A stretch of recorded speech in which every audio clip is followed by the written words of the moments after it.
I know it sounds cliche, everyone just says just start. I had to force myself to start. So I created a flyer and I put it out there. And the orders I got back gave me confidence that, oh, this is not just an idea in my head. This is actually a need that needs to be solved.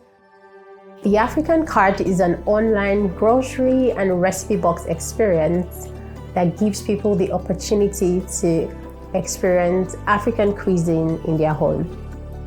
Just before I went on maternity leave, I went through redundancy at my workplace, and I went into maternity leave and thought, rather than wait for the right opportunity to open up, maybe you should create the opportunity for yourselves.